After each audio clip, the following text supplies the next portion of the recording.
Hello and great welcome. तो बेटे इस सेशन में स्टार्ट करेंगे अकाउंटिंग स्टैंडर्ड AS4 और मुझे बताने की ज़रूरत नहीं है कि जो अकाउंटिंग स्टैंडर्ड AS4 है ये बहुत ही आसान सा एक स्टैंडर्ड है, लेकिन at the same time examination के पॉइंट ऑफ व्यू से ये इम्पॉर्टेंट है। अब सबको ये भी मालूम है कि जो AS4 है वो किससे डील करता है।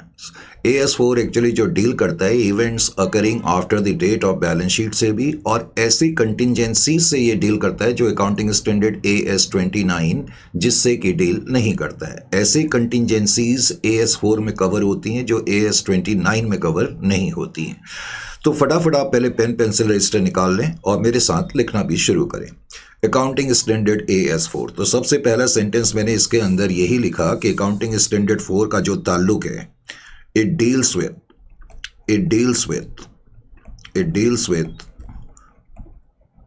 treatment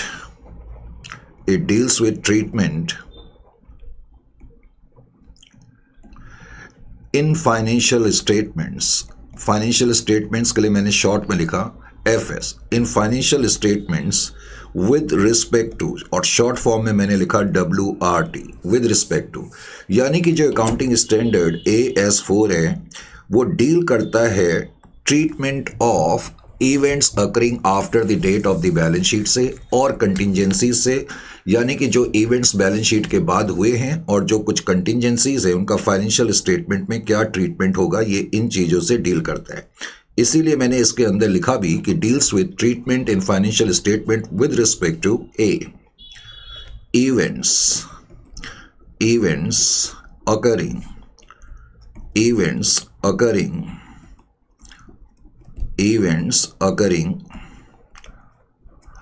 after the date of balance sheet, अब बार बार ये वर्ड आएगा डेट ऑफ बैलेंस शीट, तो ये काफ़ी लंबा वर्ड हो जाएगा, इसलिए इसको शॉर्ट में मैं आगे से लिख दूंगा DOBS, date of balance sheet. तो मैंने बताया कि जो AS4 है बेसिकली वो किससे डील करता है। एक तो events occurring after the date of balance sheet से, और B कंटिजेंसीज से। हालांकि बाद में जब मैं कंटिजेंसीज के बारे में लिखाऊंगा तो मैं ये भी बताऊंगा ये उन कंटिजेंसीज से डील करता है जो AS29 में कवर नहीं होती हैं। Is it clear to you और नॉट? कंटिजेंसीज, तो ये ऐसी कंटिजेंसी से डील करता है जो AS29 में कवर नहीं होती, क्योंकि आपको मालूम है जो अकाउंटिंग स्टैंडर्ड AS29 है वो प्रोविजन और कंटिजेंसी से डील करता है। एनीवे, अगर हमें इस स्टैंडर्ड को समझना है तो इसका मतलब पहले ये मीनिंग बहुत क्लियर होना चाहिए कि events occurring after the date of balance sheet basically होते क्या है। Events occurring after the date of balance sheet, पहले हमने इसी की चर्चा करी। इवेंट्स अगर आप लिखेंगे तो आपको फायदा ही होगा। Events occurring after the date of balance sheet, और मैंने बताया था अब डेट ऑफ बैलेंस शीट के लिए मैं DOBS लिख दूंगा। अब कुछ बेसिक चीज़ें इस स्टैंडर्ड को समझने के लिए ज़रूरी है, जो किसी भी चीज़ को समझने के लिए कुछ बेसिक चीज़ें होती हैं उनको समझना लाजमी होता है। तो events occurring after the date of balance sheet का मतलब ठीक तरीके से समझने के लिए मैंने पहले एक लाइन खींची, और आपको मालूम है कि मुझे कुछ भी आपको समझाना होता है तो मैं हमेशा एक लाइन स्ट्रेच करता हूँ। मान लेते हैं कि कोई एंटिटी है, is it clear to you? और हम ये भी मान लेते हैं कि उस एंटिटी का अकाउंटिंग ईयर 1/4/2027 से स्टार्ट हो रहा है। अकाउंटिंग ईयर कौन सी तारीख को स्टार्ट हुआ? 1/4/2027 को। और मान लेते हैं कि जो अकाउंटिंग ईयर ख़त्म हो रहा है वो 31/3/2028 को ख़त्म हो रहा है। 31/3/2028 को अकाउंटिंग ईयर ख़त्म हो रहा है, तो मैंने यहाँ पर एक लाइन खींच दी। अकाउंटिंग ईयर की शुरुआत कौन सी तारीख से हुई थी? अकाउंटिंग ईयर की जो शुरुआत है मैंने बताया था 1/4/2027 से हुई थी। तो 1/4/2027 से लेकर के 31/3/2028 तक का जो पीरियड है, पहले तो इस पीरियड को क्या बोलेंगे, ये जो पीरियड है पहले तो इस पीरियड का मतलब समझ में आना चाहिए। ये जो पीरियड है बहुत से बच्चों को कुछ छोटी छोटी बातें मालूम नहीं होती जिसकी वजह से इस स्टैंडर्ड को समझने में थोड़ी सी उनको प्रॉब्लम आती है। पहले तो आपको ये समझना चाहिए कि 1/4/2027 से लेके 31/3/2028 तक का जो पीरियड है इसको हम कहते हैं रिपोर्टिंग पीरियड। क्या बोलते हैं? Reporting period. रिपोर्टिंग पीरियड, पहली चीज़ तो तुम्हें ये मालूम होनी चाहिए कि ये रिपोर्टिंग पीरियड है, नंबर 1। नंबर 2, तुम्हें ये भी मालूम होना चाहिए बिकॉज एंटिटी का अकाउंटिंग ईयर इस तारीख को स्टार्ट हुआ और 31/3/2028 को ख़त्म हो गया, तो अकाउंटिंग ईयर की बिगनिंग से लेके अकाउंटिंग ईयर के एंड तक जाहिर है कि इस एंटिटी ने अपने अकाउंट्स को तैयार कर लिया होगा, और वो ज़रूरी भी है, अपने अकाउंट्स को तैयार कर लिया है। यानी कि जो रिपोर्टिंग पीरियड के अकाउंट्स होते हैं, और बार बार मैं कह रहा हूँ रिपोर्टिंग पीरियड का मतलब क्या है, अकाउंटिंग पीरियड की शुरुआत से लेके अंत तक का पीरियड। तो ये जो रिपोर्टिंग पीरियड के अकाउंट्स बन गए हैं, आपको मालूम है कि इनको क्या कहते हैं? मैंने कहा ना, ये छोटी छोटी चीज़ें कई बार बच्चों को मालूम नहीं होती जिसकी वजह से फिर प्रॉब्लम आती है। इसको हम कहते हैं ड्राफ्ट अकाउंट्स। यानी कि इस एंटिटी ने जो अपनी अकाउंटिंग कर ली है 1/4/2027 से लेके 31/3/2028 तक, ये जो अकाउंट बन गए हैं इनको हम ड्राफ्ट अकाउंट कहते हैं। मैंने ड्राफ्ट लिख दिया, ड्राफ्ट अकाउंट। इनको हम क्या कहते हैं? ड्राफ्ट अकाउंट कहते हैं। इसका मतलब है कि अकाउंट्स जो हैं ड्राफ्ट हो गए हैं, लेकिन ये ऑथेंटिक अकाउंट नहीं है। Are you getting my point और नॉट? ये अकाउंट सिर्फ ड्राफ्ट हुए हैं, लेकिन एक तरीके से ये प्रोविजनल अकाउंट हैं, यानी कि अभी इनमें कुछ एडजस्टमेंट की गुंजाइश है। पहले तो ड्राफ्ट अकाउंट का मतलब समझ में आना चाहिए। ड्राफ्ट अकाउंट का मतलब है कि अकाउंट्स की ड्राफ्टिंग तो हो गई है, लेकिन फिर भी अभी हम इनको ठीक तरीके से, कंक्रीट तरीके से, पक्के तरीके से अकाउंट्स नहीं मान सकते, क्योंकि कुछ एडजस्टमेंट की अभी इसमें गुंजाइश पॉसिबल है, इसीलिए इनका नाम ड्राफ्ट अकाउंट लिखा है। Is it clear to you? तो ये ड्राफ्ट अकाउंट है। तो सर ये अकाउंट्स पक्के तौर पर अकाउंट्स कब माने जाएंगे? तुम्हें सारे क्वेश्चन का आंसर मिल जाएगा, पहले समझने की कोशिश करें। अभी अभी मैंने कहा कि हमारी अकाउंट्स की ड्राफ्टिंग हो चुकी है अकाउंटिंग पीरियड के एंड तक। अब होता क्या है, आप लोगों को मुझसे ज़्यादा मालूम है। जब अकाउंटिंग पीरियड का एंड हो जाता है तो अकाउंटिंग पीरियड के एंड होने से लेकर के कुछ वक्त लग जाता है। किस चीज़ पे? इन अकाउंट्स की अप्रूव होने में। इन अकाउंट्स के अप्रूव होने में कुछ वक्त लग जाता है। मान लेते हैं कि अकाउंटिंग पीरियड 31/3/2028 को तो ख़त्म हो रहा है। मैं मान लेता हूं कि ये अकाउंट्स जो अप्रूव करे गए वो इस तारीख को अप्रूव करे गए, करेक्ट। और इस तारीख को मैं डेट दे देता हूं, कुछ भी डेट आप दे दो, मान लेते हैं 30 जून 2028। जनरली प्रैक्टिकल लाइफ में क्या होता है, जब अकाउंटिंग पीरियड ख़त्म हो जाता है तो उसके बाद एनुअल जनरल मीटिंग होती है, और एनुअल जनरल मीटिंग में एक्चुअली अकाउंट्स की अप्रूवल करी जाती है। तो इसका मतलब है जब अकाउंटिंग पीरियड खत्म होता है, अकाउंटिंग पीरियड के खत्म होने पर एकदम से ये जो अकाउंट्स हैं, जो ड्राफ्ट अकाउंट्स हैं, ये अप्रूव नहीं करे जाते हैं। इनके अप्रूवल में कुछ वक्त लग सकता है। Is it clear to you? मैंने कहा जो 30 जून है इसको मैं बोलूंगा date of approval of account. अभी मैंने शॉर्ट में लिखा DOAA, इसका मतलब है date of approval of account. Is it clear to you?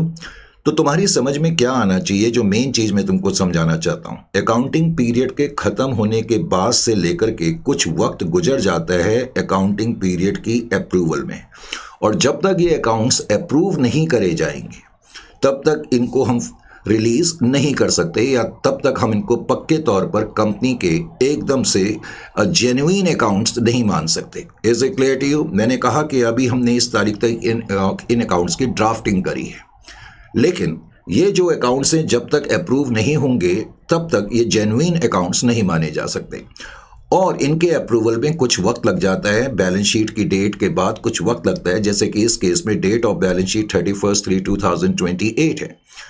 अब डेट ऑफ बैलेंस शीट से लेकर के 30 जून तक का पीरियड लग गया अप्रूवल में।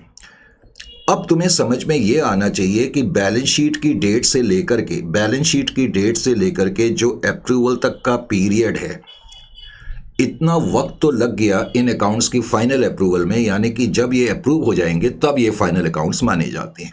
Is it clear to you और नॉट? तब हम इनको कहेंगे कि ये फाइनल अकाउंट्स हैं फॉर द रिपोर्टिंग पीरियड। जब ये अप्रूव हो जाएंगे तो हम इनको क्या बोलेंगे कि these are final accounts for the period 1/4/2027 to 31/3/2028। Is it clear to you? अब प्रैक्टिकल लाइफ में क्या होता है, जब बैलेंस शीट की डेट यहां पर है और उसके बाद तकरीबन 3 महीने का टाइम लग गया, 4 महीने का, 5 महीने का, 6 महीने का भी वक्त लग सकता है। Is it clear to you? इस केस में 3 मंथ्स का टाइम लग गया। अब ऐसी पॉसिबिलिटी हो सकती है कि इस टाइम पीरियड में, यानी कि बैलेंस शीट की डेट से लेकर के डेट, ये बैलेंस शीट की डेट है, डेट ऑफ बैलेंस शीट, तो डेट ऑफ बैलेंस शीट से लेकर के date of approval of accounts के दरमियान कुछ फासला होता है। पहले तो ये चीज़ समझ में आनी चाहिए। अब जाहिर है कि इस पीरियड में भी कुछ ट्रांजैक्शंस हो सकती हैं, कुछ इवेंट्स टेक प्लेस कर सकते हैं। Is it clear to you? या ये एंटिटी कुछ बिजनेस कर सकती है या कोई डिसीजन ले सकती है। यानी कि इस पीरियड में डेट ऑफ बैलेंस शीट से लेकर के date of approval of account के बीच में कुछ, अभी मैंने सिंप्लिसिटी के लिए केवल वर्ड इवेंट्स कहा, लेकिन जब मैं वर्ड इवेंट्स कह रहा हूं तो इस इवेंट्स के वर्ड के अंदर ट्रांजैक्शंस भी शामिल हैं, डिसीजंस भी शामिल हैं, ट्रांजैक्शंस भी शामिल हैं।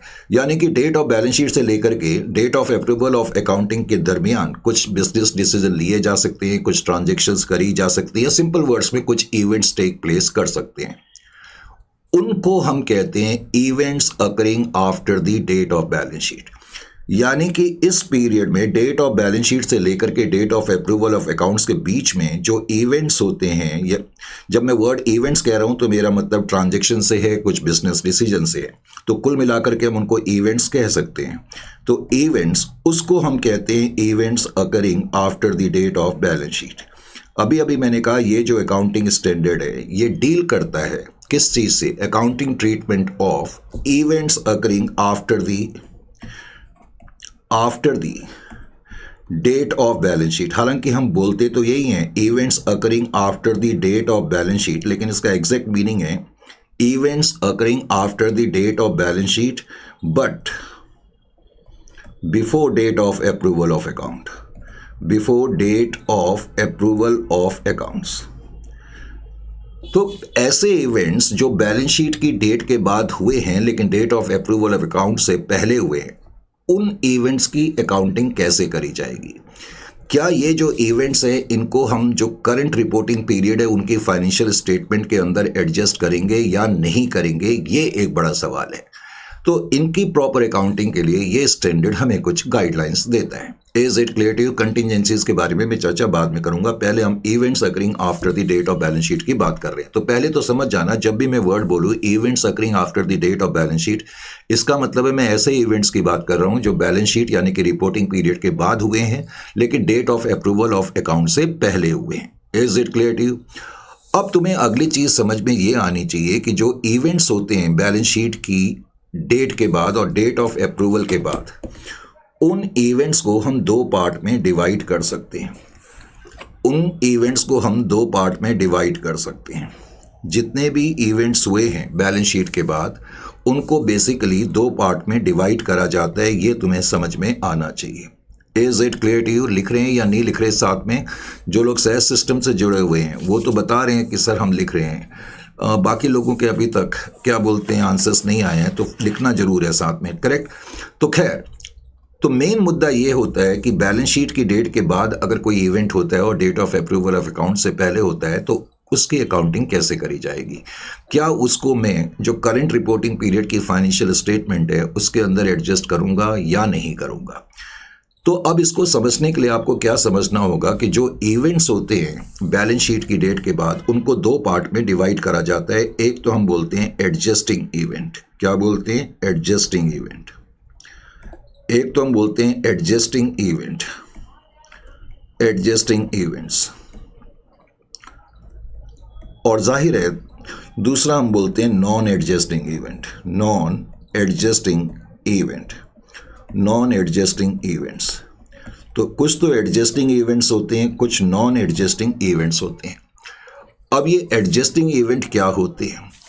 अगर बैलेंस शीट की डेट के बाद कोई इवेंट हुआ है, ध्यान से सुने, बैलेंस शीट की डेट के बाद यानी कि रिपोर्टिंग पीरियड के बाद कोई इवेंट हुआ है लेकिन उस इवेंट के होने के एहसास हमें बैलेंस शीट की डेट को थे। अगर कोई इवेंट बैलेंस शीट की डेट के बाद तो हुआ है लेकिन बैलेंस शीट की डेट को यानी कि रिपोर्टिंग डेट को उस इवेंट के होने के कुछ एहसास हमें थे, कुछ संभावनाएं हमारे पास थी, कुछ क्लूज हमारे पास थे, तो हम उसको एडजस्टिंग इवेंट कहते हैं। और बाद में देखेंगे जो एडजस्टिंग इवेंट होते हैं उनको हमें करंट रिपोर्टिंग पीरियड की फाइनेंशियल स्टेटमेंट्स के अंदर एडजस्ट करना पड़ता है, तो ये तुम्हें मालूम होना चाहिए। तो एडजस्टिंग इवेंट क्या होते हैं, पहले तो हम इस पे लिखेंगे सच इवेंट्स, ऐसे इवेंट्स, सच इवेंट्स, जाहिर है सच events which take place, such events which take place after the reporting period या after the date of balance sheet, such events which take place between, लिख लो, between date of balance sheet, DOBS, date of balance sheet, and date of approval of account, DOAA, date of approval of account, and देखो मैं क्या लिख रहा हूं, and regarding which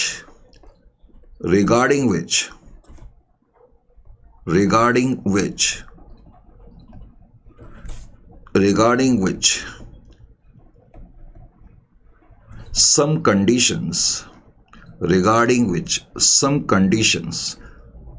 जब मैं word conditions लिख रहा हूं तो इसका मतलब है कि ये वो इवेंट हैं जो बैलेंस शीट की डेट के बाद तो हुए हैं, लेकिन उनके होने की संभावनाएं या एहसास हमें बैलेंस शीट की डेट को थे। तो रिगार्डिंग विच सम कंडीशंस, यहाँ कंडीशंस का मतलब एहसास सही है, some conditions were existing, some conditions, some symptoms, some clues were existing on the balance sheet date, तो उनको हम एडजस्टिंग इवेंट कहेंगे।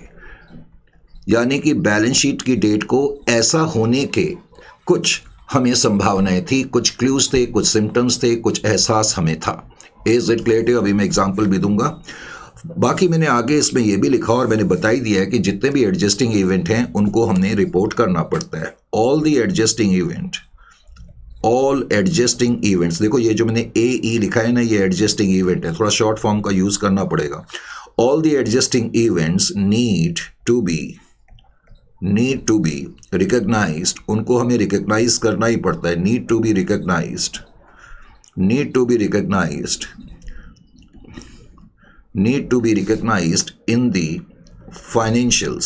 in the financials का मतलब फाइनेंशियल स्टेटमेंट सही है, in the financial statements, correct, in the financial statement of current reporting period, तो उनको करंट रिपोर्टिंग पीरियड की फाइनेंशियल स्टेटमेंट्स के अंदर हमें करंट रिपोर्टिंग पीरियड, RP का मतलब रिपोर्टिंग पीरियड है। वैसे सब कुछ ये आपके पास लिखा हुआ है, लेकिन फिर भी मैं चाहता हूं कि आप लिख लें, क्योंकि जब हम लिखते हैं तो थोड़ा सा सिंप्लीफाइड ऑटोमेटिकली वो हो जाता है।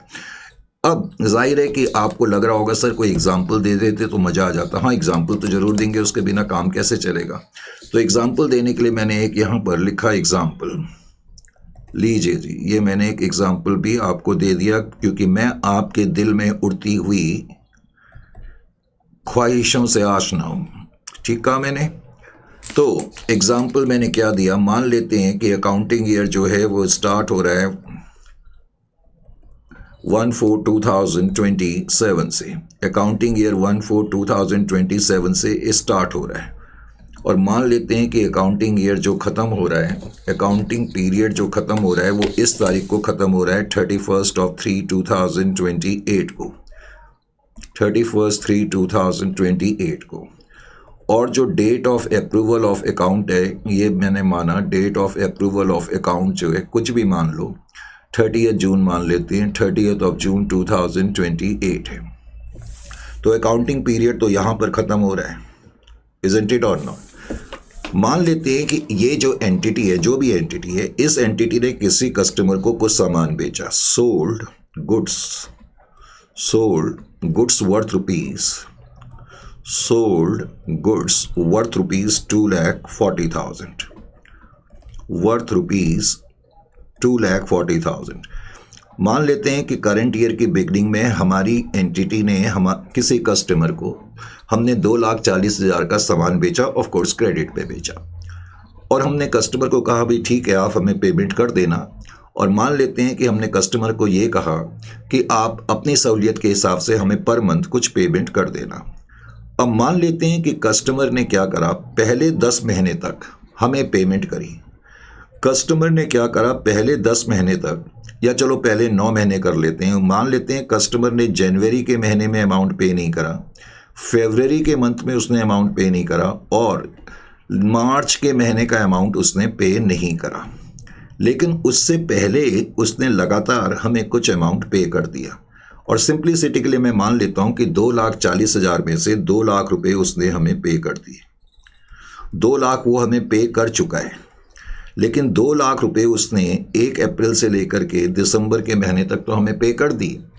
लेकिन जनवरी के मंथ में उसने कुछ पे नहीं करा, फरवरी के मंथ में पे नहीं करा, मार्च के मंथ में पे नहीं करा। कोई बात नहीं, लेकिन 2,40,000 में से 2 लाख हमें मिल चुके हैं। अब बाद में हमें पता लगा कि इस तारीख को, मान लेते हैं ये जो डेट है 4 मई 2028 है, यानी कि ये वो डेट है जो रिपोर्टिंग पीरियड के ख़त्म होने के बाद हो रही है, लेकिन date of approval of account से पहले हो रही है। तो इस डेट को हमें ये पता लगा कि वो जो कस्टमर है इंसॉल्वेंट हो गया है। वो कस्टमर जो है, debt customer has become insolvent. अब बिकॉज कस्टमर इंसॉल्वेंट हो गया है और कस्टमर ने अभी 40,000 रुपीज़ तुम्हें देने थे, लेकिन अब वो दिवालिया हो गया है, तो 40,000 रुपीज़ तुम्हें नहीं मिलेंगे, ये तुम्हारे लिए बैड डेट्स हो गए, नो डाउट अबाउट दैट। हालांकि this is a case of events occurring after the date of balance sheet, correct.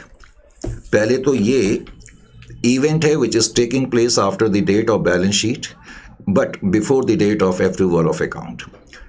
अब इस इवेंट को मैं क्या मानूंगा, this event will be considered as adjusting event. इसको एडजस्टिंग इवेंट क्यों माना जाएगा, क्योंकि ये व्यक्ति इंसॉल्वेंट हो सकता है, इसके कुछ क्लूज, कुछ सिम्टम्स, कुछ एहसास हमें अकाउंटिंग पीरियड के पहले के 3 महीने ही मिलने शुरू हो गए थे। क्योंकि जनवरी फरवरी मार्च में उसने किस्तें नहीं दी थी, तो हमें जाहिर है कि कुछ थोड़ा सा ऐसा लग रहा होगा, शक हो रहा होगा कि ये आदमी जो है हमें अब पेमेंट नहीं करेगा, तो वो इंसॉल्वेंट हो गया है। Is it clear to you और नॉट? बात समझ में आई? तो इसका मतलब it is a case of an adjusting event. तो पहले तो ये एडजस्टिंग इवेंट है, नंबर 1। अब ये जो बैड डेट्स है, loss on account of bad dates, loss on account of bad dates. अब ये जो लॉस हो गया, भले ही ये रिपोर्टिंग पीरियड के बाद हुआ है, loss on account of bad dates will be reported, उसको हमें रिपोर्ट करना पड़ेगा करंट फाइनेंशियल स्टेटमेंट में। Loss on bad debts, loss on account of bad dates shall be reported, उसको हमें रिपोर्ट करना पड़ेगा, शेल बी डिस्क्लोज्ड या reported in the financial statements, in the financial statements of the current year, financial statement of 27-28, यानी कि 1/4/2027 से लेके 31/3/2028 की जो हमारी फाइनेंशियल स्टेटमेंट है, उसमें हमें इसको रिफ्लेक्ट करना पड़ेगा, क्योंकि ये एडजस्टिंग इवेंट है। उम्मीद है कि एडजस्टिंग इवेंट तुम्हें समझ में आ गया होगा। अब हम थोड़ा सा नॉन एडजस्टिंग इवेंट की चर्चा करते हैं। अब नॉन एडजस्टिंग इवेंट क्या होता है? जाहिर है कि नाम से ही पता लग रहा है, पहले तो ये नॉन एडजस्टिंग है। वैसे नॉन एडजस्टिंग का मतलब ये है कि ये वो इवेंट है जो बैलेंस शीट की डेट के बाद हुआ है, reporting date of approval of account से पहले हुआ है, इसमें भी कोई डाउट नहीं है। लेकिन इस इवेंट के होने के एहसास बैलेंस शीट की डेट को हमें नहीं थे, इस इवेंट के होने के एहसास बैलेंस शीट की डेट को हमें नहीं थे। Is it clear to you और नॉट? तो इसको हम क्या कहेंगे? Non adjusting event. यानी कि अगर कोई event between date of balance sheet और date of approval of account होता है, लेकिन उसके होने के एहसास या क्लूज या सिम्टम्स या एविडेंसेस बैलेंस शीट की डेट को अगर नहीं थे, तो उसको नॉन एडजस्टिंग इवेंट कहते हैं। और नॉन एडजस्टिंग इवेंट को जो करंट ईयर की फाइनेंशियल स्टेटमेंट है उसके अंदर हम नहीं दिखाते, उनको हम बाय वे ऑफ डिस्क्लोजर या नोट्स दिखा सकते हैं अगर वो उनका कुछ मेजर इम्पैक्ट है तो non adjusting event. Non adjusting event को लिखने का तरीका ये होगा कि सच events that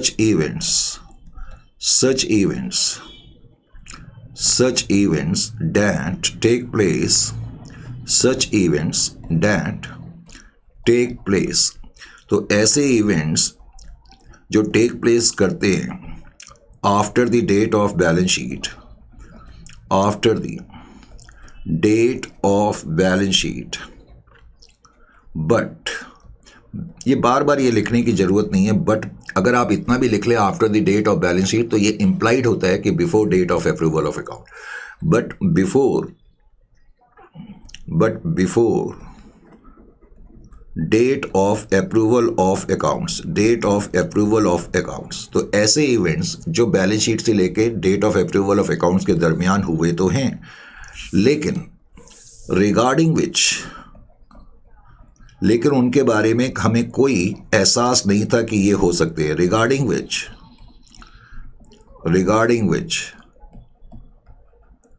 no conditions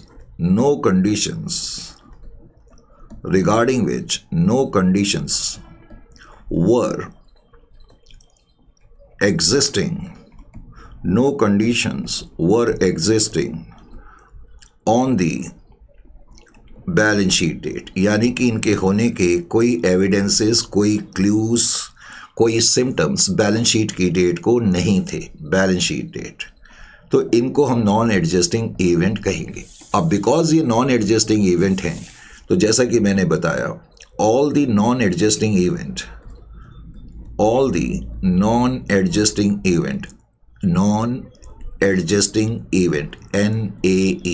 adjusting event need not be recognized, तो इनको हमें फाइनेंशियल स्टेटमेंट के अंदर रिकग्नाइज करने की जरूरत नहीं पड़ती। Need not be recognised in the financial statements of the reporting period. However,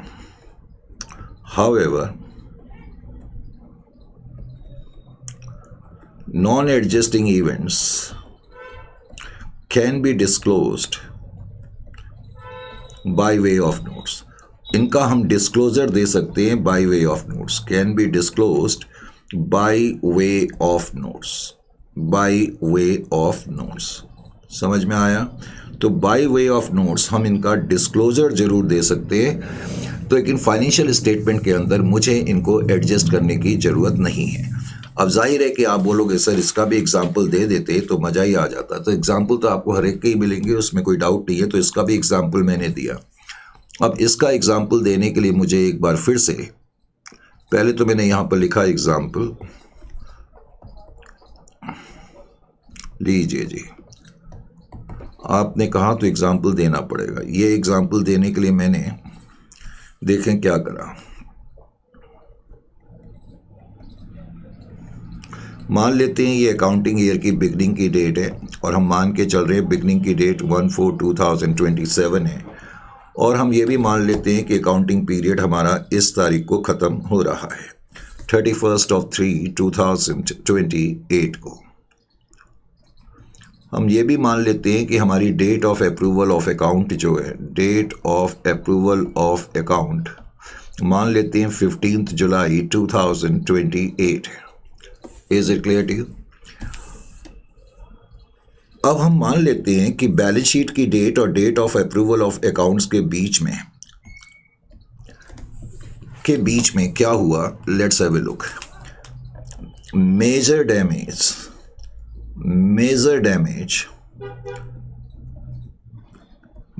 damage to production plant. हमारा कोई प्लांट था, उसको मेजर डैमेज पहुंचा, major damage to production plant. और किस वजह से पहुंचा? Plant due to let us से earthquake, due to an earthquake. तो एक अर्थक्वेक हुआ जिसकी वजह से बहुत ज़्यादा डैमेज हो गया हमारे प्रोडक्शन प्लांट को, और ये हादसा हम मान रहे हैं कि इस तारीख को हुआ। अब ये जो पीरियड है बैलेंस शीट की डेट से लेकर के date of approval of accounts के दरमियान ये हादसा हुआ तो है, लेकिन बैलेंस शीट की डेट को हमारे पास कोई क्लूज नहीं थे। बैलेंस शीट की डेट को हमारे पास कोई क्लूज नहीं थे। क्या ऐसा होने की संभावना थी? बैलेंस शीट की डेट को किसी को पता होता है कि अर्थक्वेक आने वाला है?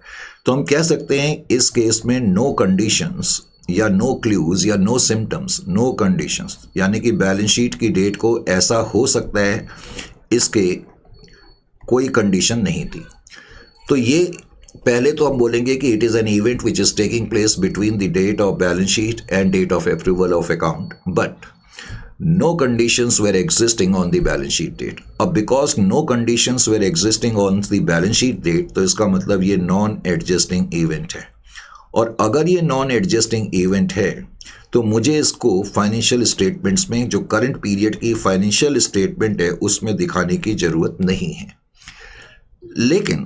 लेकिन यहाँ पर एक पॉइंट है, अगर मान लो ये क्वेश्चन एग्जामिनेशन में आ जाता तो पहले तो मैं ये लिखता ही this event will be considered as this event, हालांकि इस तरह के क्वेश्चंस मैंने अभी रखे हुए हैं इसलिए मैं अभी पूरा नहीं लिख रहा हूं, मैं वैसे ही बता रहा हूं। This event will be considered as non adjusting event, why? Because no conditions were existing on the date of balance sheet, so it is a non adjusting event. As such in the financial statement for the current reporting period this matter will not be disclosed, तो इसको हम फिर अपनी balance sheet में नहीं दिखाएंगे। लेकिन standard ये भी कहता है कि अगर कोई मेजर डैमेज पहुंचा अर्थक्वेक से और अगर उसकी वजह से इतना बड़ा नुकसान हुआ कि आपकी गोइंग कंसर्न की एजम्पशन ही वैलिड ना रहे। देखो, हम जो अकाउंटिंग करते हैं वो ये सोच करके करते हैं कि हमारी फर्म जो है वो गोइंग कंसर्न रहेगी, हम यही मान के तो करते हैं, लेकिन कभी कभी लॉस इतना ज़्यादा हो जाता है। अब अर्थक्वेक आ गया, कोई बहुत बड़ा डैमेज हो गया, बहुत बड़ा लॉस हो गया, जिससे कि हमें लग रहा है कि कहीं हमारी एंटिटी क्लोज ही ना हो जाए।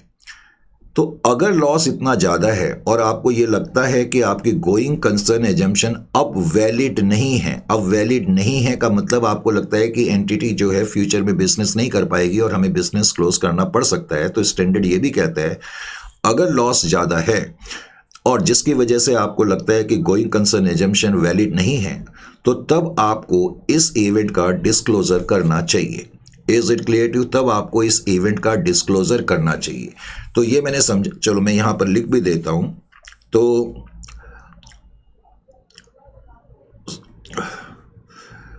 As per standard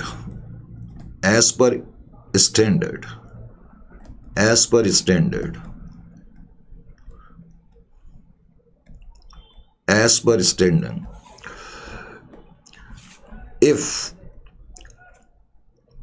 going concern assumption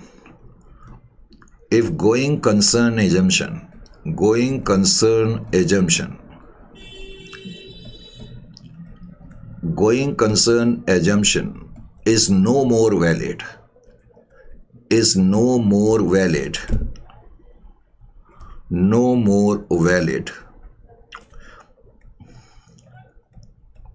on account of major damage or loss, कुछ भी कह सकते हो, major damage, then तो स्टैंडर्ड कहता है कि अगर गोइंग कंसर्न एजम्पशन वैलिड नहीं है तो उस केस में, यानी कि पहले तो इस मैटर को मैंने कहा करंट ईयर की जो रिपोर्टिंग पीरियड की फाइनेंशियल स्टेटमेंट है उसके अंदर तो हम नहीं दिखाएंगे, वो तो नेचुरल सी चीज़ है क्योंकि नॉन एडजस्टिंग इवेंट है। लेकिन अगर हमें ये लगता है कि लॉस इतना बड़ा है जिससे कि हमारी गोइंग कंसर्न एजम्पशन पर ही क्वेश्चन मार्क आ रहा है, तो उस केस में फिर हमें इसका डिस्क्लोजर भी करना पड़ेगा। As per standard, if going concern assumption is no more valid on account of major damage, then, तो standard ये कहता है then following disclosure, तो आपको ये डिस्क्लोजर में देना पड़ेगा। following disclosures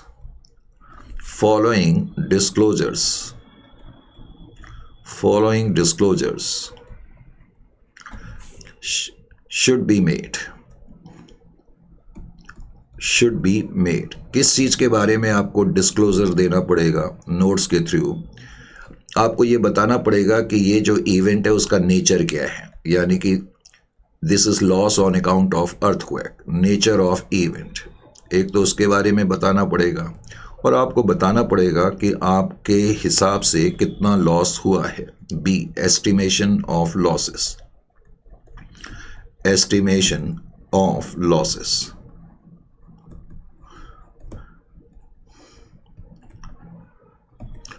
तो इस तरीके से आपको आंसर लिखने का तरीका आना चाहिए। Is it clear to you और नॉट? अब होता क्या है, अभी अभी मैंने कहा कि बैलेंस शीट की डेट के बाद जो इवेंट्स होते हैं बेसिकली दो तरीके के होते हैं, एडजस्टिंग इवेंट और नॉन एडजस्टिंग इवेंट। और मैंने बताया एडजस्टिंग इवेंट वो इवेंट होते हैं जिनके होने के एहसास, जिनके होने के कुछ क्लूज, कुछ सिम्टम्स, कुछ संभावनाएं, यानी कि एक ही वर्ड में कहें तो कुछ कंडीशंस जो हैं बैलेंस शीट की डेट को थी। और नॉन एडजस्टिंग इवेंट के केस में ऐसी संभावनाएं या कंडीशंस बैलेंस शीट की डेट को नहीं थी। अब लेकिन कुछ ऐसे इवेंट्स होते हैं बैलेंस शीट की डेट के बाद, कभी कभी कुछ ऐसे इवेंट्स भी होते हैं बैलेंस शीट की डेट के बाद जिनके होने की संभावनाएं हो सकती हैं। फॉर एग्जाम्पल मैं कहना क्या चाहता हूं, इस बात को समझने के लिए आप यहां पर लिखें, there are events, there are events, there are events which take place या that take place, there are events that take place after the balance sheet date, that take place after the balance sheet date, after the balance sheet date। और जब मैं ये लिख रहा हूँ after the balance sheet date तो automatically इसका मतलब है प्रायर टू या before what we call date of approval of accounts, तो वो बार बार लिखने की जरूरत नहीं है। तो there are events that take place after the date of balance sheet and yet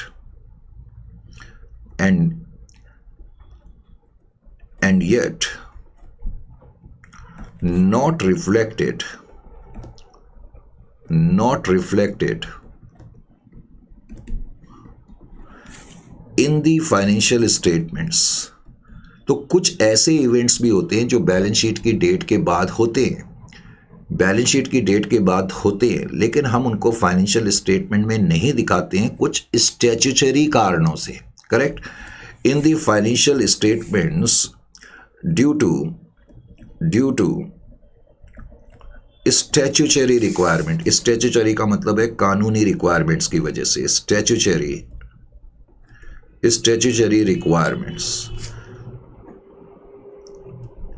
या तो स्टैट्यूटरी रिक्वायरमेंट की वजह से हम उनको नहीं दिखाते या फिर और बिकॉज ऑफ स्पेशल नेचर, और या फिर उनका नेचर ही कुछ स्पेशल है, because of special nature, because of special nature.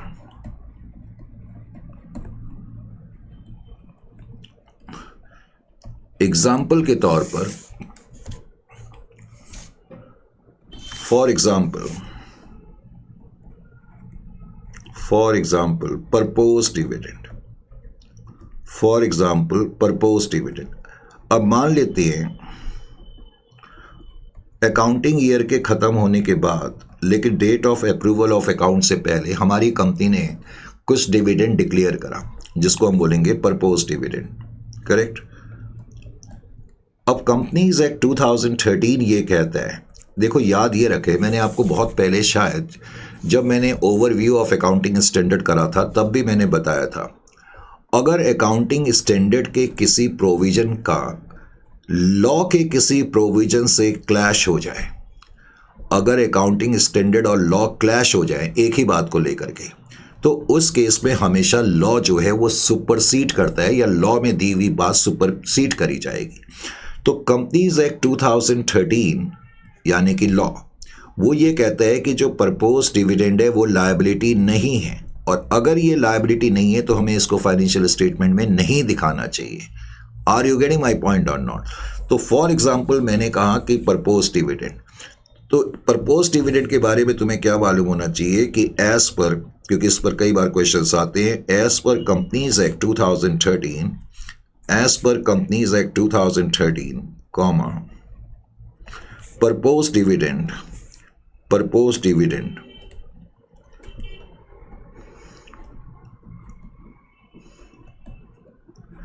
Propose dividend, क्योंकि ये मैंने कहा बैलेंस शीट की डेट के बाद हुआ और date of approval of account से पहले हुआ है, इसका मतलब ये अभी अप्रूव नहीं हुआ है। तो propose dividend not yet approved, not yet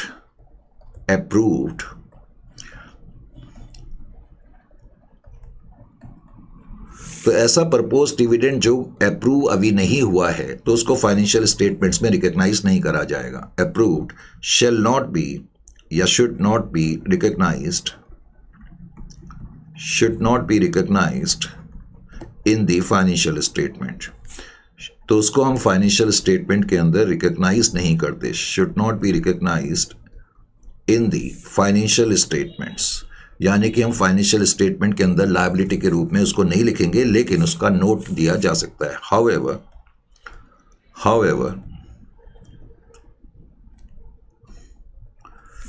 can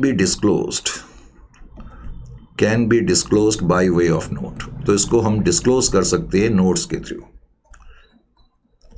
by way of notes. By way of notes हम इसको डिस्क्लोज कर सकते हैं। समझ में आ गया कि नहीं आ गया? Is it clear to you? तो कोई मुश्किल नहीं है। अब उसके अलावा तो ये तो था, मैंने कहा कि जो ये स्टैंडर्ड है ये बेसिकली दो चीज़ों से डील करता है। एक तो events occurring after the date of balance sheet से, और जो events occurring after the date of balance sheet होते हैं वो मैंने तुम्हें बता ही दिए, adjusting event, non adjusting event, और उसके अलावा मैंने कहा कि कुछ स्पेशल नेचर के डिसीजन भी हो सकते हैं। तो लेकिन स्टैट्यूटरी कारणों की वजह से या मैंने कहा उनके स्पेशल नेचर की वजह से उनको हम फाइनेंशियल स्टेटमेंट के अंदर नहीं दिखाएंगे। उसके अलावा मैंने शुरुआत में ये भी कहा था कि ये स्टैंडर्ड, बहुत से बच्चे ये भूल ही जाते हैं कि इस स्टैंडर्ड का दूसरा पार्ट भी है कि ये स्टैंडर्ड कंटिंजेंसी से भी डील करता है।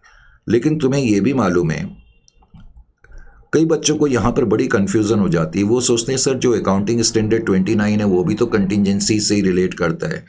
तो इस स्टैंडर्ड के बारे में, कंटिंजेंसीज के बारे में क्या पढ़ना है, मैंने शुरू में बताया था। वैसे जो मेजॉरिटी ऑफ कंटिंजेंट लायबिलिटीज़ होती है, जो मेजॉरिटी ऑफ कंटिंजेंट लायबिलिटीज़ होती है वो सारी की सारी AS 29 में ही तुम पढ़ोगे। Is it clear to you? केवल कुछ लायबिलिटीज़ या कुछ कंटिंजेंसीज जो कि AS 29 कवर नहीं करता, उन्हीं को हम यहाँ पढ़ते हैं, AS 4 में पढ़ते हैं। करेक्ट। अब पहले तो कंटिंजेंसीज हैं क्या? पहले तो कंटिंजेंसी का सिंपल वर्ड्स में मतलब है कोई कंडीशन। कंटिंजेंसी का मतलब ही होता है जो कि किसी फ्यूचर कोर्स ऑफ चीज पर डिपेंड करती है। मैं कहना क्या चाहता हूं, let's have a look. A contingency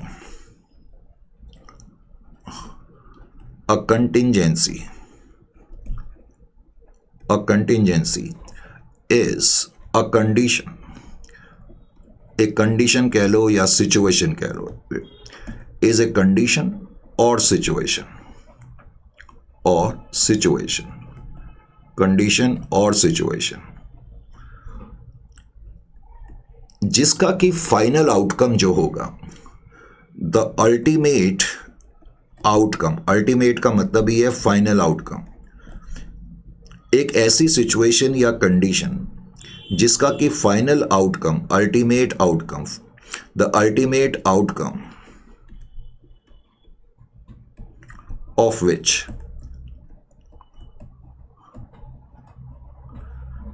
आपको, जिसका कि फाइनल आउटकम पहले तो लॉस भी हो सकता है या गेन भी हो सकता है, मे बी अ गेन और loss, may be a gain और लॉस, यानी कि जो फाइनल आउटकम होगा वो या तो गेन होगा आपके लिए या लॉस होगा। लेकिन इसका पता आपको तभी लगेगा, इसका पता आपको कुछ फ्यूचर इवेंट्स के होने के बाद ही लगेगा। तो इसीलिए हम कहते हैं कि जो कंटिंजेंसी है वो एक कंडीशन है या एक सिचुएशन है जिसका कि फाइनल आउटकम जो कि नफ़ा नुकसान हो सकता है, विल बी नोन, वो तभी पता लगेगा, विल बी नोन, वो तभी पता लगेगा, will be known only on occurrence. Standard की परिभाषा में हम लिखते हैं अकरेंस और non occurrence of future events, non occurrence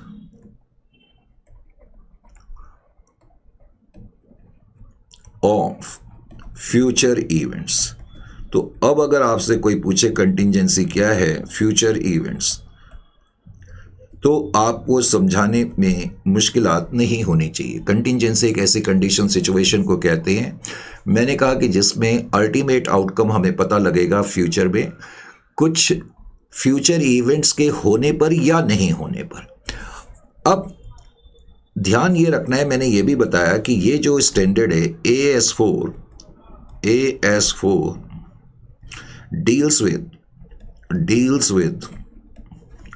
deals with only such contingencies, जो कि मैंने शुरू में भी बोला था, ये उन्हीं कंटिंजेंसीज से डील करता है, such contingencies which are not covered by other standard, यानी कि AS29, which are not covered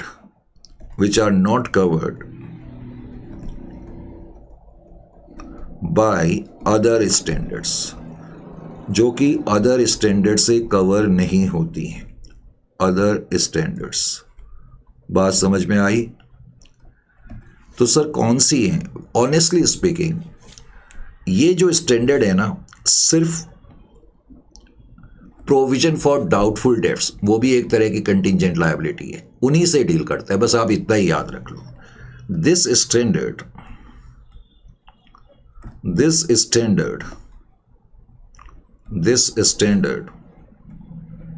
covers contingencies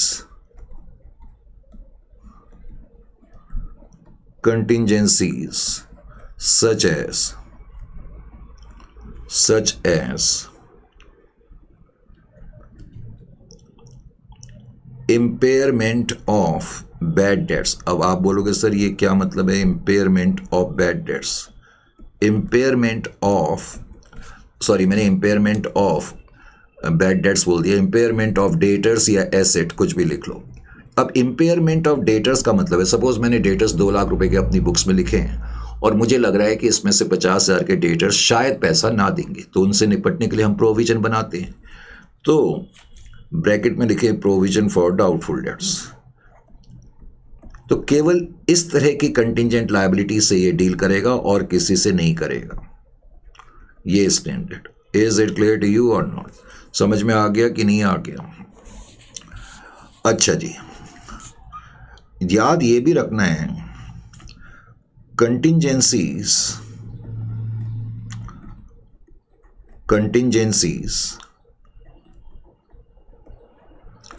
shall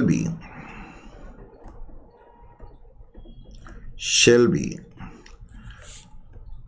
recognized in books, shall be recognized in financial statements only when probability of outflow of funds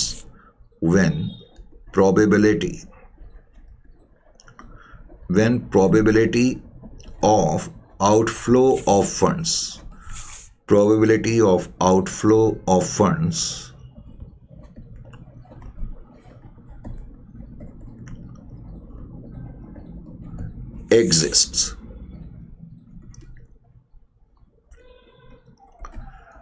तो कंटिंजेंसीज को liability के रूप में financial statement में तभी दिखाते हैं जब हमें लगता है कि इसकी वजह से कैश बाहर जाने के चांसेस हैं या हमें लॉस पूरी तरह होने के चांसेस हैं, तब हम उसको दिखाएंगे।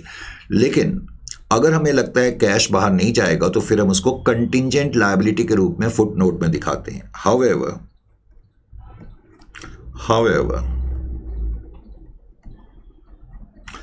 if probability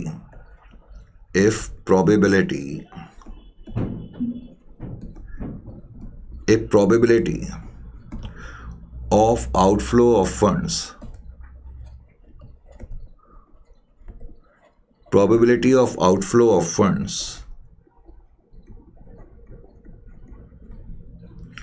is not there, लेकिन अगर probability of outflow of funds नहीं है, not there, then such contingencies then such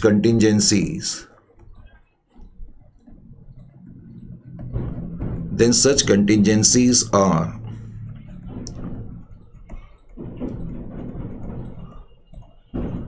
disclosed by way of notes.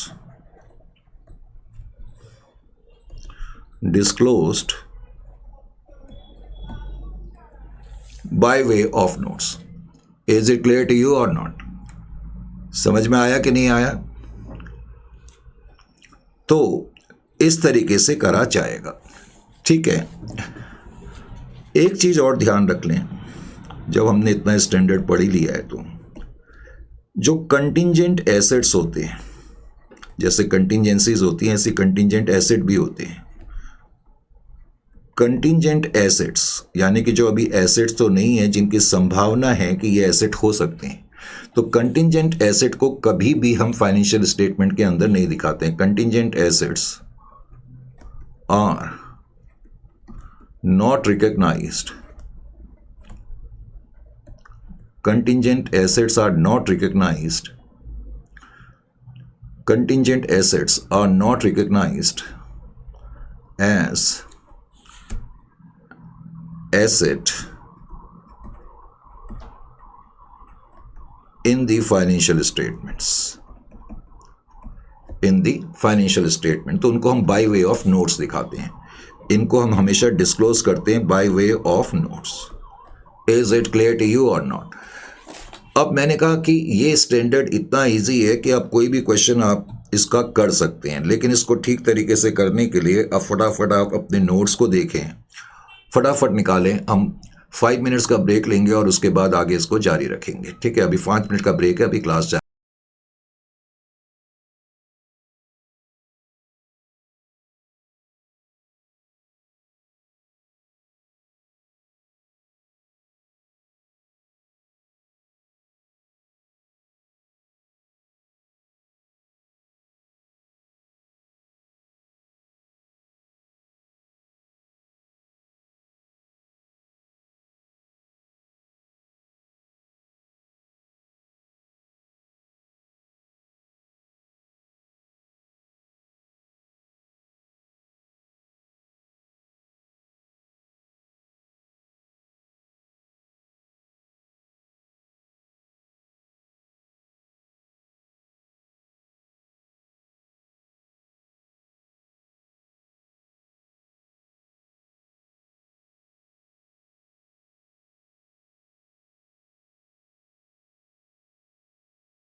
So welcome again.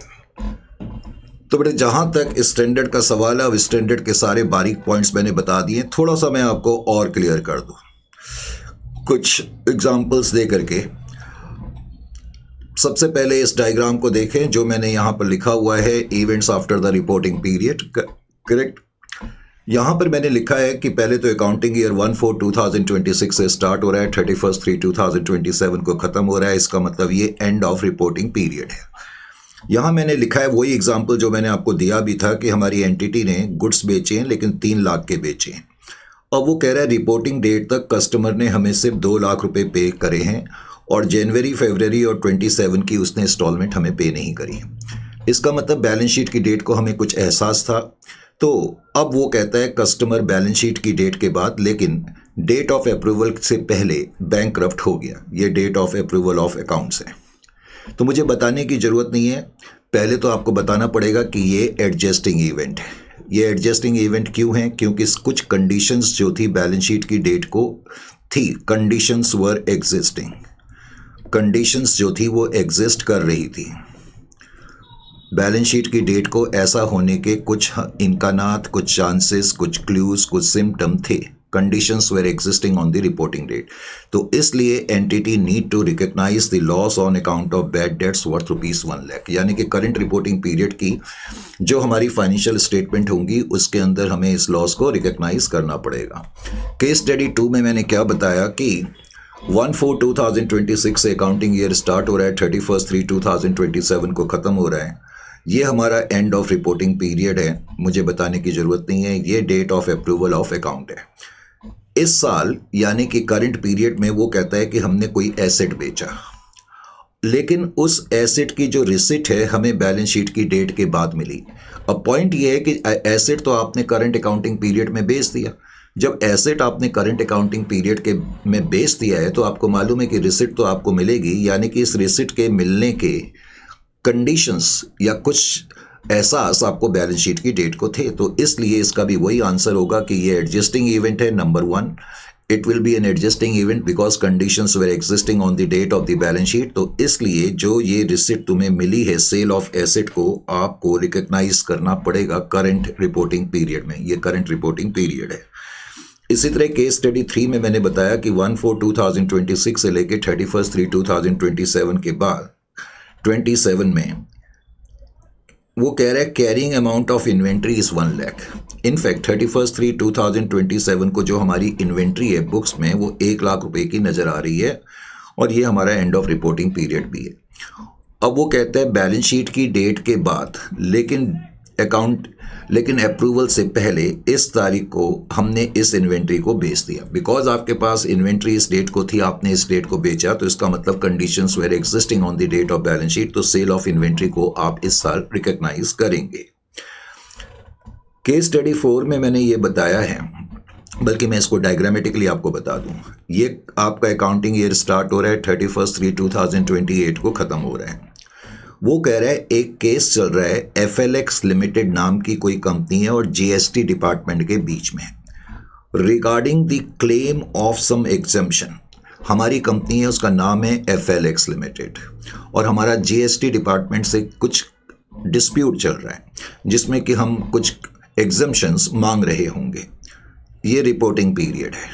अब वो क्या कह रहा है, ये date of approval of account है और date of approval of account से पहले लेकिन बैलेंस शीट के बाद कह रहा है कोर्ट ने क्लेम रिजेक्ट कर दिया, जिसकी वजह से FLX लिमिटेड को एडिशनल टैक्स देना पड़ेगा। तो पहले तो ये एडजस्टिंग इवेंट है। Why it is an adjusting event? क्योंकि केस पहले से ही चल रहा है, इसका मतलब कुछ conditions were existing on the date of balance sheet, so it is an adjusting event. Number 1, because it is an adjusting event, so the amount of additional tax जो कि हमें पे करना पड़ेगा will be reflected in the financial statements of the current year. मैंने सब कुछ इसमें लिखा भी हुआ है, समझ में आ गया। इसी तरीके से केस स्टडी 5 में कहता है अकाउंटिंग ईयर 1/4/2027 से स्टार्ट हो रहा है, 31/3/2028 को खत्म हो रहा है। ये एंड ऑफ रिपोर्टिंग पीरियड है। कह रहा है loss allowance for expected credit loss in respect of amount due from a customer was recognised at the end of the reporting period. हमने किसी कस्टमर को सामान बेचा होगा, करेक्ट, किसी कस्टमर को हमने सामान बेचा होगा। अब जिस कस्टमर को हमने सामान बेचा है उसको हमने क्रेडिट में सामान बेचा है, तो हमें ये लग रहा है कि वो हमें कुछ पैसे नहीं देगा, तो हमने एक लॉस अलाउंस बना करके तो रख लिया है। और इसीलिए बना करके रख लिया है क्योंकि हमें लग रहा है कि शायद वो कस्टमर पैसे ना दे, और हकीकत में वो कस्टमर बैलेंस शीट की डेट के बाद लेकिन डेट ऑफ अप्रूवल से पहले बैंकक्रप्ट हो गया। तो इसका मतलब जो आपने ये लॉस अलाउंस बना के रखा है इसको अब आपको फाइनेंशियल स्टेटमेंट में लिखना पड़ेगा, क्योंकि आपको अब लॉस हकीकत में हो गया है। पहले तो ये एडजस्टिंग इवेंट है, तो कुछ कंडीशंस बैलेंस शीट की डेट को हैं करेक्ट, क्योंकि आपने पहले ही लॉस अलाउंस बना करके रखा हुआ है। Now this loss allowance will be recognised as loss, तो अब इसको तुम लॉस के रूप में करंट फाइनेंशियल रिपोर्टिंग पीरियड की जो फाइनेंशियल स्टेटमेंट है उसके अंदर रिफ्लेक्ट करोगे। 1/4/2027 की स्टडी 6 में कह रहा है और 31/3/2028 आपका रिपोर्टिंग पीरियड का एंड है। इसमें कह रहा है कि एक डेटर है 2 लाख का, जिसको कि एक डेटर है आपकी एंटिटी का जिसने कि आपको 2 लाख रुपए देने हैं। अब कह रहा है उसको हैवी लॉसेस सफ़र हो गए अर्थक्वेक की वजह से। Entity decides to make a provision of 50% of the amount receivable apart from general provision. क्या हुआ कि इस अकाउंटिंग पीरियड में, करंट अकाउंटिंग पीरियड में आपने कस्टमर को सामान बेचा था, 2 लाख का बेचा था, और करंट अकाउंटिंग पीरियड में ही आपको पता लग गया कि जो कस्टमर है उसको बहुत ज़्यादा लॉस हो गया है क्योंकि कस्टमर के प्रीमिसेस में एक अर्थक्वेक हो गया है। लेकिन ये आपको करंट पीरियड में ही पता लग गया, अकाउंटिंग पीरियड के ख़त्म होने से पहले आपको ये पता लग गया। तो आपने सोचा कि अब कस्टमर को नुकसान हो गया तो शायद वो हमारा पैसा ना दे, तो आपने 2 लाख के बराबर यानी कि प्रोविज़न 50% प्रोविज़न बना लिया, यानी कि आपने 1 लाख का प्रोविज़न तो बना लिया। लेकिन कंफ्यूज करने के लिए उसने ये भी लिखा हुआ है कि आपकी एंटिटी ने 50% का प्रोविज़न तो बनाया apart from general provision of 5%। देखो, जब हम पर्टिकुलरली किसी कस्टमर के प्रति प्रोविज़न बनाते हैं उसको कहते हैं स्पेसिफिक प्रोविज़न। स्पेसिफिक का मतलब ही होता है कि ये पर्टिकुलर है, पर्टिकुलरली इस कस्टमर की वजह से आपने प्रोविज़न बनाया। और एक एंटिटीज़ जो हैं सेफ गेम प्ले करने के लिए, सेफ्टी के लिए जनरल प्रोविज़न भी बनाती हैं। जनरल प्रोविज़न का मतलब है जो हमने तमाम क्रेडिट सेल्स वगैरह करी होती हैं, तो एंटिटीज़ जनरल तौर पर कुछ प्रोविज़न बनाती हैं, उसको जनरल प्रोविज़न कहते हैं। तो एंटिटी ने जनरल प्रोविज़न भी बना के रखा है। अब वो क्या कह रहा है कि कस्टमर बैलेंस शीट की डेट के बाद हकीकत में बैंकक्रप्ट हो गया। अब हकीकत में बैंकक्रप्ट हो गया तो पूरा 2 लाख रुपए का लॉस आपको रिकग्नाइज करना पड़ेगा, इजंट इट और नॉट? तो इस साल आपको 2 लाख रुपए का लॉस रिकग्नाइज करना पड़ेगा, पूरा 2 लाख का लॉस रिकग्नाइज करना पड़ेगा। इसका मतलब है आपने पहले से ही प्रोविज़न 1 लाख का तो बनाया है, तो अब आपको 1 लाख का और प्रोविज़न बनाना पड़ेगा, यानी कि 2 लाख रुपए का प्रोविज़न बनाना पड़ेगा। यानी कि full loss of 2 lakh will be recognized because provision is already created, so 1 lakh worth of more provision will be created and it will be written towards the debit side of profit and loss account of current reporting period. Number 1। उसके अलावा current period में आप general provision जैसे बना रहे थे, general provision आप अपना 5% का बनाते रहेंगे। मुझे बताने की जरूरत नहीं है कि ये एडजस्टिंग इवेंट है।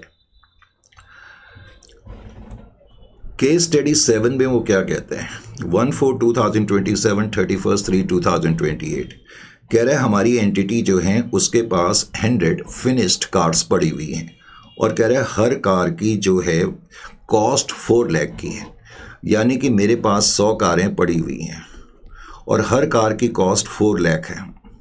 तो इसका मतलब 400 लाख रुपए की मेरे पास इन्वेंट्री पड़ी है। भाई ये इन्वेंट्री कार की है तो ये स्टॉक ना, इसको कार का स्टॉक माना जाएगा। तो मेरी इन्वेंट्री जो है उसकी कॉस्ट जो है अभी 400 लाख रुपए की है। अब कह रहा है ये रिपोर्टिंग पीरियड ख़त्म हो गया।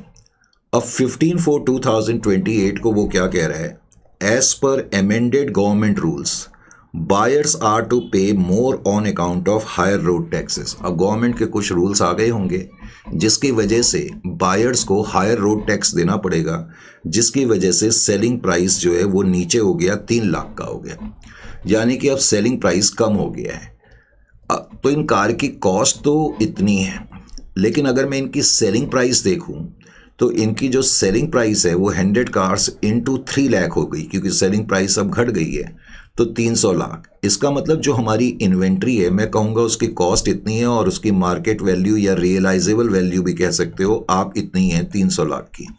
तो आपको मालूम है कि इन्वेंट्री को छोटी फिगर पे दिखाना पड़ेगा, यानी कि करंट ईयर की जो फाइनेंशियल स्टेटमेंट में बनाऊंगा, फाइनेंशियल स्टेटमेंट में इन्वेंट्री ऑफ कार में 300 लैक्स दिखाऊंगा। Is it clear to you और नॉट? तो ये भी एडजस्टिंग इवेंट है, क्योंकि कार हमारे पास पहले से पड़ी हुई हैं और उनकी वैल्यू फॉल हो गई है, तो it is a case of adjusting event because some conditions were existing on the date of balance sheet. Now in the current year's reporting period's financial statement, inventory of car will be reflected at rupees 300 lakhs। ये आपका answer होगा। Is it clear to you or not? इसके अलावा एक interesting सा question ये भी है, ये सारे मॉड्यूल के ही क्वेश्चंस हैं आपके जो मैंने यहाँ पढ़ दिए हैं, बस मैंने इसको डायग्रामेटिक जो है एक तरीका से आपको मैं करा रहा हूँ। अकाउंटिंग ईयर की बिगनिंग की डेट ये है और अकाउंटिंग ईयर के एंड की डेट ये है। 1/4/2021 से अकाउंटिंग ईयर स्टार्ट हो रहा है, 31/3/2022 को ख़त्म हो रहा है। अब वो कह रहा है 1/5/2021 को हमारी एंटिटी ने एक property plant and equipment acquire करी। फिर कह रहा है 22 फरवरी को हमने उसको इंस्टॉल करा और अब वो रेडी टू यूज़ भी है। फिर हमारा रिपोर्टिंग पीरियड ख़त्म हो गया। रिपोर्टिंग पीरियड के ख़त्म होने के बाद 10 अप्रैल को हमने अपने स्टाफ को ट्रेन करा, क्योंकि हमने ये मशीनरी एक्वायर करी है, प्रॉपर्टी प्लांट एंड इक्विपमेंट, तो अपने स्टाफ को ट्रेन करना होगा हमें, तो हमने कुछ खर्चा करा। फिर कह रहा है 15 अप्रैल को हमने सप्लायर को बिल भेज दिया। फिर कह रहा है date of approval of accounts ये है। अब date of approval of account से पहले बेसिकली इस केस में बैलेंस शीट के बाद क्या हुआ है, एक तो हमने अब कुछ ट्रेनिंग पे खर्चा करा है और उसके बाद हमने सप्लायर को बिल भेजा है। तो समझना आपको ये है, पहले तो ये एडजस्टिंग इवेंट है क्योंकि कंडीशंस बैलेंस शीट की डेट को प्रीवेल कर रही है। तो जो प्रॉपर्टी प्लांट एंड इक्विपमेंट है, आपको मालूम है कि प्रॉपर्टी प्लांट एंड इक्विपमेंट या मशीनरी या एसेट को हम कॉस्ट पे अपनी बुक्स में दिखाते हैं। तो जब हम इसकी कॉस्ट को देखेंगे तो जो ये इंस्टॉलेशन के खर्चे हैं वो हम कैपिटलाइज करेंगे और उसके अलावा जो हमने ट्रेनिंग पे ये खर्चा करा उसको भी हम इसकी कॉस्ट में इंक्लूड करेंगे। Is it clear to you? भले ही ये खर्चा डेट ऑफ बैलेंस शीट के बाद हुआ है, लेकिन जब इस साल की मैं फाइनेंशियल स्टेटमेंट्स बनाऊंगा, और फाइनेंशियल स्टेटमेंट का मतलब सिर्फ प्रॉफिट एंड लॉस अकाउंट ही नहीं होता, करेक्ट, उसमें बैलेंस शीट भी होती है। तो बैलेंस शीट में प्रॉपर्टी प्लांट एंड इक्विपमेंट जो है वो इस वैल्यू पे दिखाई जाएगी। Is it clear to? यानी कि ये खर्चा जो आपने स्टाफ की ट्रेनिंग पे करा है उसको भी कैपिटलाइज करा जाएगा। इस खर्चे को तो हम कैपिटलाइज करते ही करते हैं और इसको भी कैपिटलाइज इसी साल करना पड़ेगा। ये मैंने आपको कुछ एडजस्टिंग इवेंट्स के बारे में बताया। अब ये नॉन एडजस्टिंग इवेंट से रिलेटेड है केस स्टडी 9। हालांकि नॉन एडजस्टिंग इवेंट के बारे में मैंने आपको पहले बताया था।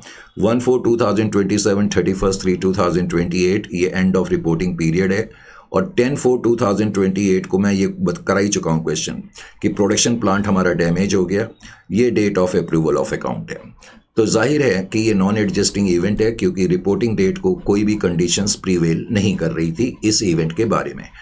तो जो ये डैमेज हुआ है इसको हमें इस साल की फाइनेंशियल स्टेटमेंट में दिखाने की ज़रूरत नहीं है, लेकिन मैंने आपको उस वक्त एक लाइन लिखाई थी, अगर इस मेजर डैमेज की वजह से हमारी गोइंग कंसर्न की एजम्पशन वैलिड नहीं है तो हमें नेचर ऑफ इवेंट को डिस्क्लोज करना चाहिए और एस्टिमेशन ऑफ लॉस को भी डिस्क्लोज करना चाहिए।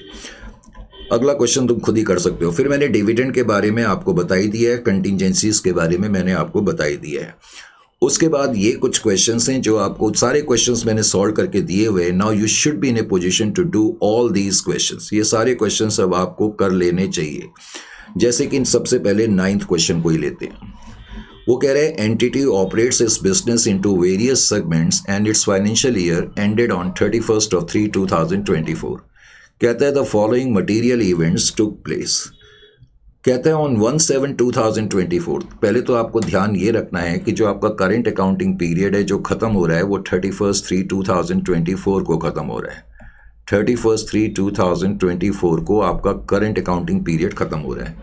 अब उसने हमें बताया कि 7/4/2024 को, यानी कि अप्रैल के महीने में, a fire completely destroyed a manufacturing plant of the entity and it was expected that the loss of 15 crore will be fully covered by the insurance company. अब कह रहा है एक फायर से क्या हुआ कि हमारा मेजर प्लांट जो है कंप्लीटली डैमेज हो गया। देखो पहले तो आपको समझ में ये आना चाहिए कि ये नॉन एडजस्टिंग इवेंट है। नॉन एडजस्टिंग इवेंट क्यों है? पहले तो ये नॉन एडजस्टिंग इवेंट है। नॉन एडजस्टिंग इवेंट क्यों है? क्योंकि फायर के होने के कोई कंडीशंस बैलेंस शीट की डेट को प्रीवेल नहीं कर रही थी। जो नॉन एडजस्टिंग इवेंट होते हैं उसको हम करंट रिपोर्टिंग पीरियड की, जो करंट रिपोर्टिंग पीरियड की फाइनेंशियल स्टेटमेंट होती है उसमें हम डिस्क्लोज नहीं करते हैं, नंबर 1। लेकिन मैंने ये भी बताया था अगर हमारी गोइंग कंसर्न एजम्पशन वैलिड नहीं है तो हमें इस loss, nature of event, nature और एस्टिमेशन ऑफ लॉस के बारे में बताना चाहिए। वैसे मैंने ये आंसर यहाँ पर लिखा हुआ है। Is it clear to you? उसके बाद इसी में उसने लिखा है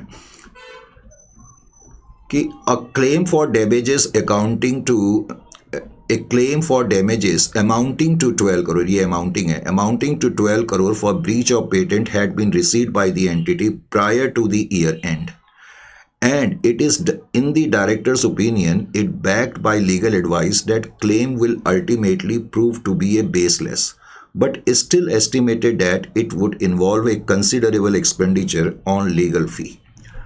अब वो क्या कह रहा है? एक claim for damages accounting to 12 crore for breach of patent had been received by the entity. ध्यान ये रखना इस सेंटेंस का पहले तो मतलब क्या है। हमारी जो एंटिटी है, हमारी एंटिटी को कोई नोटिस मिला, आप इसको ऐसे समझ लें, हमारी एंटिटी को कोई नोटिस मिला है और नोटिस में ये कहा गया है कि हमारी कंपनी ने कोई पेटेंट है उसकी टर्म्स को वायलेट करा होगा।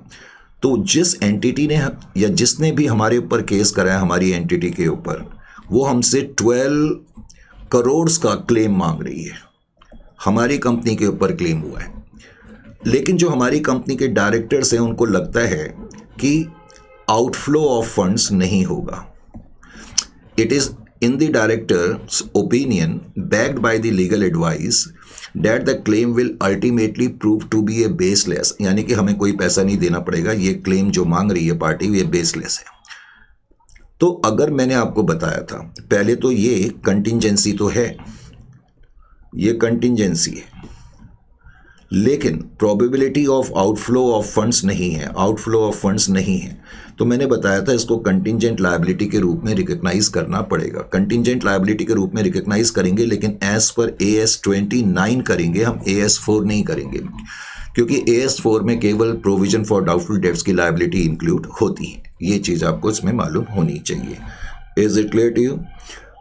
उसके अलावा अगले पॉइंट में कहता है a major property was sold, it was included in the balance sheet at 37,50,000।